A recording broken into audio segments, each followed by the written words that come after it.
एक बार रमन जब अपने ऑफिस से आ रहा होता है, अरे पल पल न माने टिंकू जिया, अरे टिंकू जिया, अरे मेरा जिया, आज इश्क का मंजन चखूंगा पिया।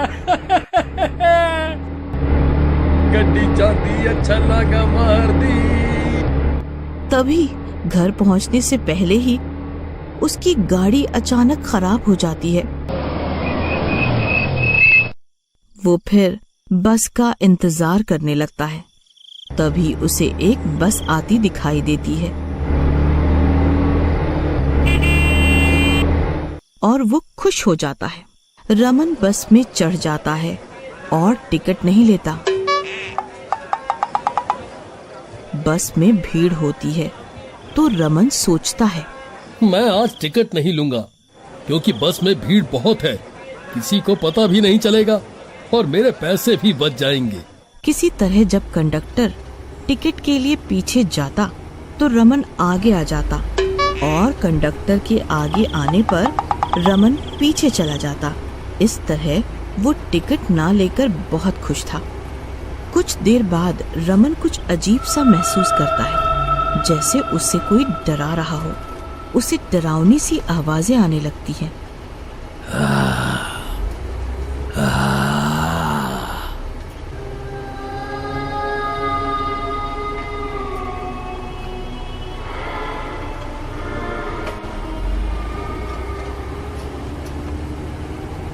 कुछ देर बाद बस एक स्टैंड पर रुकती है। तब रमन उस बस के ड्राइवर से पूछता है, मुझे इस बस में डरावनी सी आवाजें क्यों आ रही थीं? ऐसा क्या है इस बस में? ड्राइवर उसे बस कंडक्टर की कहानी बताता है। इस बस में एक बार एक कंडक्टर को मार दिया गया था।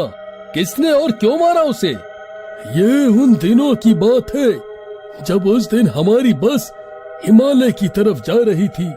रात बहुत हो गई थी, सर्दियां भी बहुत थी। उस टाइम तो कोहरे से धुंधला धुंधला सा दिखाई दे रहा था। तो हम दोनों उस दिन बस को धीरे धीरे चला के ले जा रहे थे। तभी 4 आदमी आतंकवादी इस बस में चढ़े। लाओ, आप अपनी टिकट के पैसे दो। कंडक्टर ने जब टिकट के पैसे मांगे तो उन्होंने देने से मना कर दिया और इस बात पर कंडक्टर की उनसे लड़ाई हो गई। सब बहुत गुस्से में थे। जाओ उतरो हमारी बस से, हम आप लोगों को इस बस में नहीं बैठाएंगे। क्यों नहीं बैठाओगे? हम इसी बस में बैठ कर जाएंगे। तुझे जो करना है कर ले। क्या करोगे तुम मेरा? मुझे मारोगे क्या? ज्यादा बकवास ना कर, वरना ये चाकू देखा है, एक बार में आर या पार। चुपचाप जा यहाँ से, वरना मारा जाएगा। हमसे मत उलझ। चल चल, ये धौंस किसी और को दिखाइयो। अभी के अभी उतरो यहाँ से, वरना पुलिस को बुला देंगे। अभी तुम गुंडे हो गए अपने घर के, यहाँ डराने की जरूरत नहीं है। गर्मा गर्मी में बहस छिड़ जाती है और नौबत हाथापाई तक पहुँच जाती है। बस रोको, ये आतंकवादी बस में घुस आए हैं और बिना टिकट लिए ही बैठना चाह रहे हैं। अगर बस रुकी तो तुम सब के सब मारे जाओगे। ये बस अब हमारे अंडर है, बस नहीं रुकनी चाहिए। ये सब देख के बाकी की सवारियां परेशान हो जाती हैं और चिल्लाने लगती हैं, क्योंकि उन्हें अपनी जान का खतरा दिखने लगता है। ड्राइवर सोच में पड़ जाता है कि बस रोकेगी नहीं, क्योंकि टिकट के पैसों से ज्यादा जरूरी सवारियों की जान थी।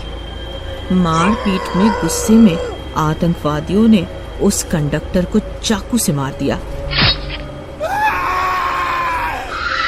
तब से वो अब भूत बन गया।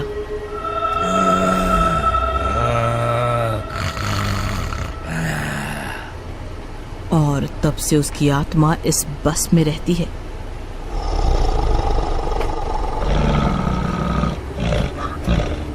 और उन आतंकवादियों का इंतजार करती है। ये सब सुन के रमन सदमे में आ जाता है और पूछता है, क्या सच में ऐसा हुआ था? हाँ हाँ, यही सच है। लेकिन ये आत्मा मुझे क्यों डरा रही है? मैंने तो कुछ नहीं किया इसके साथ। तुमने भी शायद टिकट नहीं ली होगी, तभी वो आपको परेशान कर रहा होगा। मैंने भी टिकट नहीं ली। नहीं, मुझे माफ कर दो। मैं आज के बाद फिर कभी ऐसा नहीं करूंगा। हाय राम, आज तो बच गए। कुछ दिनों बाद जब वो भूतिया बस वहाँ से निकलकर जाती है, तभी वो 4 बदमाश लड़के उस बस में चढ़ते हैं। पारदेसी जाना नहीं, हमें छोड़ के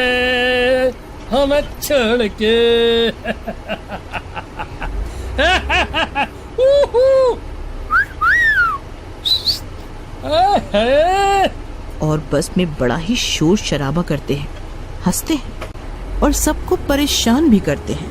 लो भाई, आप चारों भी टिकट लो और उनके पैसे दो।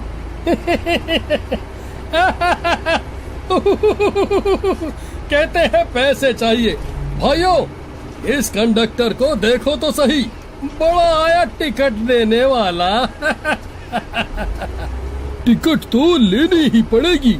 कंडक्टर और उन लड़कों में कुछ देर तक बहस होती है और वो भूतिया कंडक्टर सब सुन और देख रहा होता है। आज मेरे शिकारी मेरे हाथ से मारे जाएंगे।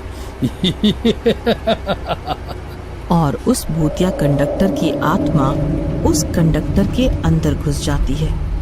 उसकी आंखें एकदम लाल लाल, मुंह बड़ा भयंकर और बड़े बड़े दांत और नाखून होते हैं। चेहरा बहुत ही डरावना हो जाता है और वो अपने भूतिया रूप में आ जाता है। ये सब हम क्या देख रहे हैं? ये क्या है? ये तो कोई भूत है। ये तो हमें मार ही डालेगा। नहीं, हमें कोई बचाओ, इस भूत से कोई तो बचाओ। याद करो वो दिन जब तुम सब ने मुझे इसी बस में बारी बारी से चाकू से मारा था।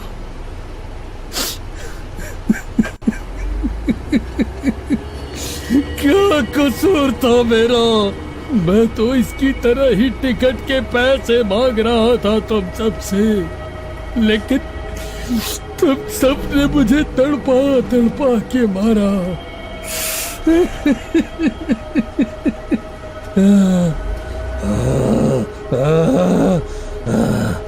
आज मैं तुम्हें जिंदा नहीं छोड़ूंगा। नहीं, ऐसा मत करो, हमें माफ कर दो। हम फिर कभी भी ऐसा नहीं करेंगे। अब तुम सब मुझसे बचकर कहाँ जाओगे? भागो, कहाँ भागोगे? नहीं जाने दो, हमें छोड़ दो।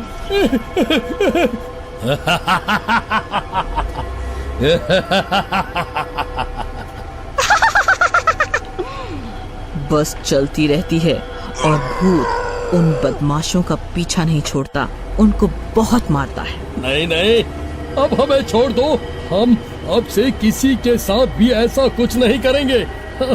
हमें मत मारो। नहीं, आज तो मैं तुम सबको नहीं छोड़ूंगा। तुम्हें मार कर ही तो मुझे इस आत्मा से मुक्ति मिलेगी। इसी तरह अंधेरा हो जाता है। जोर जोर से बारिश होने लगती है, बिजली कड़कने लगती है, लेकिन बस नहीं रुकती। वो अपनी रफ्तार में चलती रहती है। कुछ देर और चलने के बाद बस एक पहाड़ी पर जाके रुकती है और सुनसान पहाड़ी, भयानक आवाजें और साए साए हवा चलने लगती है। घना अंधेरा छा जाता है।